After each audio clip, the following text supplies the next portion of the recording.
What was the dumbest rule your school enforced? We couldn't wear winter clothing, jackets, hats, gloves, in class because they were gang symbols. This was a small farm town in Wisconsin. Besides obviously having no gangs, it was fucking cold, even indoors, in the winter. But clearly wearing warm clothing is something only gangs do. We had overnight dry grad. It wasn't a dance, but more like a game night.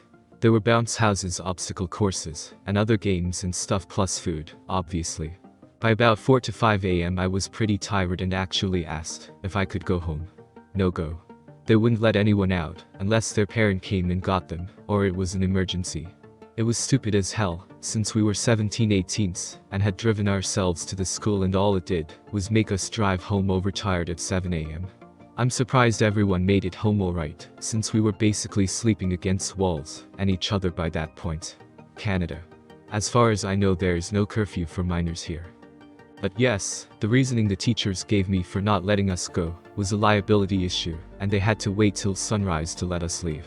There is a curfew for minors between 12-6 a.m., but I don't think they really enforce it, unless they catch you doing something stupid. Lots of people mentioned calling the cops. Our school's assigned officer was there for safety reasons, first responder in case there was an accident emergency. Very few people actually asked to leave early, and we knew it would be a liability safety issue. Everyone's parents signed the permission slips or the student would sign, if they were 18. It was an opt-in event, so you didn't have to go, but if you did you knew you'd be there till sunrise. Americans have some serious issues with authority. If you were involved in a fight, you got suspended. Well, it sounds reasonable, context didn't matter. I got suspended once, not for throwing a single punch, kick, whatever. I got suspended because someone knocked the books out of my hand, and when I reached down to grab them, they punched me in the face. I got suspended for walking down the hallway, and unprovoked getting punched in the face. My buddy got suspended for something similar. His Marine Corps MP mother told him in no uncertain terms that if anyone tried that shit again, earned that suspension. Fucking surprise, the dude tried that again and he went ham on that kid. Busted nose, torn ear, black and blue for weeks. The fallout was exactly the same as not fighting back at all, except my buddy got a pat on the back from his mom and a new Vadigam. Tell you what, no one tried that with him again. If it wasn't zero tolerance then it wouldn't be a problem. Someone gives you some physical trouble, and they get punished easy peas. They've got cameras everywhere, surely it would be pretty easy to see. My high school mascot was Daniel Boone holding a musket. The kid wore Guns N' Roses shirt to school, and was told he had to change shirts because of the pistols on the shirt. He pointed out the hypocrisy of the school mascot, and they changed everything. The mascot was switched to holding a flagpole instead. Every instance of the mascot was changed from the multiple signs outside and around the school to the giant picture in the middle of our basketball stadium. Holden, you're a fucking legend for this. They banned hats, because hats can be used to signify gang colors. The only major crime group in our area was the Hells Angels, and they certainly weren't having people wear hats for children to signify their allegiance. It was so bad a few years after I graduated, I came back to volunteer as a chaperone for a school trip as a favor for my favorite teacher. The principal saw me wearing a beanie from across school. He literally sprinted half a mile to chase me down and tell me to take off the hat. When I told him I wasn't a student and didn't have follow the dress code, he said either take off the hat, leave, or he'd call the cops. It wasn't the actual day of the trip, just had to show up to get the itinerary and stuff, so I just said, fuck you, I'm out. I love telling this one. We had percentage grades, and if you earned 100% in a class for the semester you would be dinged down to 99% because only God is perfect. As far as I know this was not an official rule, and I only know of it happening one time, to the girl who eventually became our valedictorian, but that was the reasoning she was given. It was a Catholic girls' high school, and there were a lot of other weird, strictly enforced rules, especially around the uniform, but the only God is perfect rule will always take the cake for me. My high school banned t-shirts that had the cover of Rush's album Signals, an album popular at the time, which features an image of a dog sniffing a fire hydrant. They considered it scatological, because the dog was about to pee on it. This struck the entire student body as extremely stupid, and roughly half of the student body picked a day to wear the t-shirt. We won. We were all given these ugly planners at the beginning of the school year, with a few pages at the back filled with hall passes. If you didn't have your planner, or if all your boxes were filled, you weren't allowed to go to the bathroom. And no, you couldn't buy a new planner, or borrow one from your friend. The only excuse you had was if you had a doctor's note, but no doctor is going to give a note for an upset stomach caused by the school lunch. My freshman dorm at a religious college had a list of rules that filled a legal-sized sheet of paper.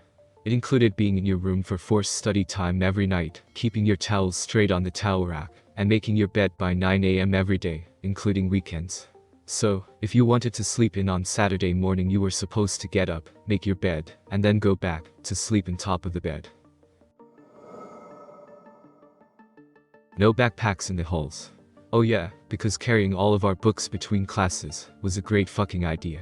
Plus, hardly any time between classes to exchange books meant carrying multiple classes things at once. Looks like this is the norm for quite a few people in school districts. Doesn't make the rule any less stupid. But to be fair, it depends on your school. My middle school was 8 or so classes a day with 3 minutes between classes in a large school, where classes could be far away from your locker. My high school was 4 classes in a much smaller building, but my friend's high school was similar to my middle school situation. No playing on the mini golf course. Due to the school having mineral rights on oil land in the mid-70s, our school system had huge amounts of money. One thing they did was get 9 concrete animals on the playground for miniature golf. These looked like a lot of fun to play on for kids, and they were concrete, so they were indestructible. They took up 1/3 of the absolute center of the playground. We could not touch them, play on them, or get anywhere near them. In PE, we broke out the putters once in all of grade school. A few years later, they had the high school seniors take them out with sledgehammers. For those of you that don't know, this is from the Monty Python movie, Meaning of Life. Now 2 boys have been found rubbing linseed oil into the school cormorant. Now some of you may feel that the cormorant does not play an important part in the life of the school, but I would remind you that it was presented to us by the corporation of the town of Sudbury to commemorate Empire Day, when we try to remember the names of all those from the Sudbury area who so gallantly gave their lives to keep China British. So, from now on, the cormorant is strictly out of bounds. Oh, and Jenkins. Apparently, your mother died this morning. Chaplain. We weren't allowed to play tag football at lunch, only frisbee. When I asked the principal what the difference was, he responded with a sarcastic tone, a football is round, and a frisbee is a flat disc. He left the school later that year, went to another school, and a few years later was brought up on charges for failing to report the abuse of a student by a teacher. In elementary school, only grade 5 or 6 to grade 8 in the lunchroom. We would have a lunch monitor stand at one end of the cafeteria watching all of us eat, and none of us were allowed to get up. The only reason we could stand up was to go to the washroom, and we would have to raise our hand to be allowed to stand. When the lunch recess bell was about to ring, we would have to be dismissed table by table to throw out our garbage, and before we had it out. Conservative Christian College. A group of us played Age of Empires one weekend. They didn't like it and called a meeting. Everyone involved got misdemeanors on their records. There was nothing in the handbook about it being against the rules. The only person that didn't get any punishment was the son of the president, even though he was just as involved as the rest of us. It was quite interesting explaining the write-up on my record when I transferred. You got a misdemeanor for what? They made it a rule after the fact, and did this several other times with things such as nail polish or radio control helicopters. The belt rules. If you were wearing a shirt that was cut to be tucked in, you were required to wear a belt with it. If I'm remembering this right. I'm convinced it was an excuse for the principal to line everyone up, so he could walk by and look at all our asses. Total creepy. My apologies. I'm mixing up 2 different schools, because it was a long time ago, and I moved around a lot. In the Bell-Chuck school, you had to wear a belt if your pants had belt loops. The shirt rule was at a different school, but they didn't have a special assembly for it. They just made kids tuck in a shirt that was cut for that, you know, the kind with the curved edge. I truly did not expect this to get any attention whatsoever, and almost didn't bother to comment. Early 80s. May. Girls in miniskirts. Guys in running shorts. The miniskirt issue had been settled by courts years earlier, and miniskirts were protected by law. Principal goes to a conference, and the VP bans running shorts as a distraction. Football team shows up in miniskirts. I almost hit on the middle linebacker. He was full drag, and looked fine from behind. No touching the walls. They're sort of building with historic value using, among other things, period-appropriate paints. They then opened the planned primary school there, and proceeded to try to get children to respect the restoration work. So, we had a few years of benches in the hallways, being 10 centimeters from the wall and children being reprimanded for leaning against the wall before the faculty gave up. No brand name anything in the lunchroom. So, you couldn't bring a small snack pack of, say, Doritos, in your lunch. It had to be in a clear plastic sandwich bag. Also, no food or beverage allowed in class. This included bottled water. As an adult, I now know the terrible headaches and migraines I suffered in my teen years were caused by dehydration, and not being allowed to drink water during the day, unless from the nasty water fountain. The high school I went to for part of 11th grade banned work boots, army boots, and hiking boots. I don't know what their issue was with boots. I wore a pair of knee-high punk boots. They were not work boots, army boots, or hiking boots. They made me take them off anyway. The next high school had the same rule. I wore the same boots, and made the same argument. They let me wear them, while calling them hooker boots in the office. They weren't hooker boots either. Just plain black, knee-high leather boots. Around 2011-2012 my school tried to ban yoga pants, because it's easier to see the butts. A ton of guys started showing up in yoga pants to protest. Some because they liked seeing the butts and some because girls had way too many dress code regulations already. My school got on the news and embarrassed the administrators, so much that the rule was reversed. In elementary, they banned running entirely. No running on the playground either. They also banned all ball sports, and would take your ball, if you took it in from home, and they would put it in the gym cupboard, to be used during PE class, physical education. Keep in mind, that these were for 11-year-olds, so everyone ignored the rules, and so many were in detention. I'm not sure what we called it, that they had to drop the rule, and nothing came of that, but the second rule about ball sports. Well, it turned out that one of the kids in the year below me had bought an aside soccer ball, by a really famous player, and the school took it and kept it. We found out, because there was a very angry mother screaming at the secretary, that they effectively stole something that could be worth upwards of $1,000. They obviously gave back the ball, and stopped stealing them after that. WHO would have thought that stealing from little kids was a bad idea. I went to school in the UK. If you were too warm, and wanted to take off your blazer, tough shit. To take off your blazer, everyone in a classroom to take it off, so you all look the same. If someone was opposed to taking it off, you all had to keep it on. Sitting next to the radiator was a pain in the ass. During the summer months, we'd have designated non-blazer days. These were days when the school was probably scared of accidentally killing students by forcing them to wear their blazers. The girl at my high school didn't stand, because she was a Jehovah's Witness. Our very conservative, very strict Southern Baptist teacher didn't like it, so she made the girl leave the classroom and go sit in the hall every day during the pledge. Of course, by the time she got out there, the pledge was almost over, but Macron. This was the routine every day that semester. One day the girl was walking too happily, too confidently, to leave the classroom, so the teacher yelled at her, because it's not something you should be proud of. She was an awful woman.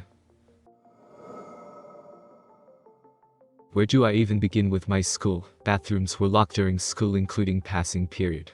If you wanted to go, you needed an office aide to escort you, and only 5 students could go at once, and it could be only boys, or girls, not both. No one was allowed to carry anything on them. You had to lock all your belongings in one empty room, because we had no lockers and they didn't plan on giving us any. Everyone had to move in cohorts, meaning you had the same students in all of your classes and you were not allowed to move freely during passing period. Your teacher from your last class would escort you in a line to your next class. All cohorts had to line up at traffic cones outside the cafeteria, which was separate from the main building. The vice principal would not let your class in to eat, unless you were all 100% quiet. No one would leave the cafeteria until everyone was silent, and then you would leave by class. If anyone talked, everyone had to sit back down. You had to give up your phones to the teacher. If you didn't and were caught with it, you were suspended. If your class is causing a disturbance, the whole class is suspended. I'm pretty sure I went to a prison. Honestly, wasn't expecting all the upvotes and comments. Thanks Reddit. You were only allowed to enter the school at certain doors. Hear me out before you say, well yeah, that makes sense. The student parking was in front of the school, and you walked up a hill to the school. The L-shaped cafeteria was the main entrance point for those who drove, but you could only use one single set of double doors in the cafeteria, which were located at the bend of the L. The ones near what would be the top of the L were off limits despite only being about 100 feet away. Right next to those cafeteria doors were the doors to the arena lobby. Yup, not allowed to come in there either. You also weren't allowed to use the auditorium entrance despite it having a direct connection to the main hallway. What happened was around 1,000 students all trying to get through a single set of double doors over the course of 10 minutes or so. Those that rode the bus could enter any door they wanted at the back of the school where the bus is unloaded. Now, when leaving school, you could literally use any door you wanted. They didn't care at all. We didn't have doors on our stalls for the first 2 years of high school. Not sure why. Could have been doors that were broken over time and just never replaced. Taking a shit was an issue. Learned how to take really fast shits. Get paper all ready for tactical wipes. Sucked when you needed more wipes than you made. Usually if you were caught taking a shit, you got the wet paper towels raining at you, more so once doors got put up. No plastic vampire teeth on Halloween, because the principal was convinced there are real metal teeth people wear and use as weapons, and the plastic glow-in-the-dark kind might be confused for them, or used as weapons themselves possibly. No water bottles, because you might put vodka in them. Kids weren't allowed to carry their meds with them, they had to remain in the clinic. This seems reasonable until you think about emergency meds like an inhaler. The clinic was very far away from the gym, and up a flight of stairs. The gym teachers could not hold onto the inhaler for you. If you had an asthma attack, nobody else could go fetch the inhaler for you. You had to somehow get your own self to the clinic or just die, I guess. Now extrapolate that out for EpiPens, insulin, etc., and I'm shocked that nobody literally died.